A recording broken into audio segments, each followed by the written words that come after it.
हमारी education channel में आपका स्वागत है। ज्योतिराज सिंधिया जी पहले जो कांग्रेस में थे, उन्होंने कहा था हम सड़क पर उतरेंगे। उसके लिए माननीय दिग्विजय सिंह जो पूर्व मुख्यमंत्री हैं, उन्होंने ही अब फिर से देखिए फिर साधा है निशाना।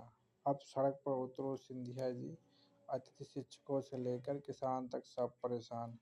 गुना लोकसभा क्षेत्र में भी मक्का न्यूनतम समर्थन मूल्य पर नहीं खरीदी जा रही। किसान स्वयं को ठगा महसूस कर रहा है। थोड़ा सरकार से ज़्यादा आपसे उतरो, किसान की फसल के दामों पर आँच आई हो उतरो भाई साहब। ये जो है दिग्विजय सिंह ने फिर से उनको याद दिलाया कि चलिए आप तो पहले कांग्रेस में थे, उस समय सड़क पर उतर रहे थे, अब तो आप बीजेपी में हैं और अब केंद्रीय मंत्री भी हैं, अब तो आप सड़क पर उतरिए।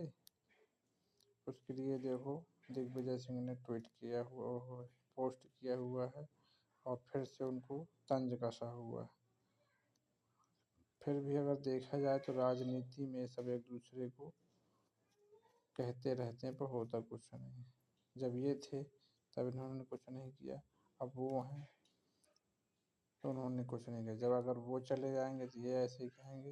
ये राजनीति में यही सब चलता रहता है।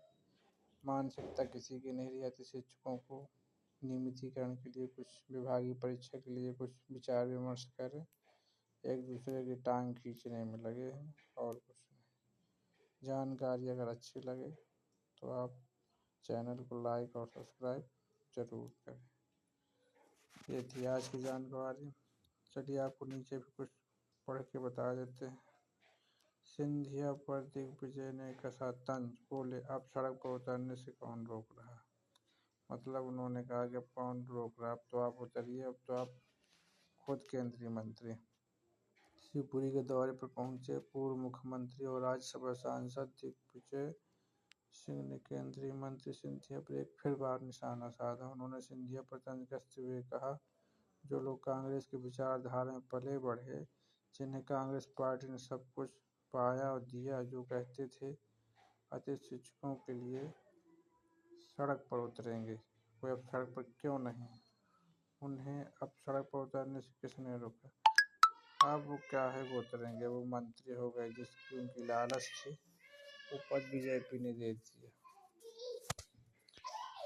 अगर आपको जानकारी सही लगे तो चैनल को लाइक और सब्सक्राइब जरूर करें। धन्यवाद।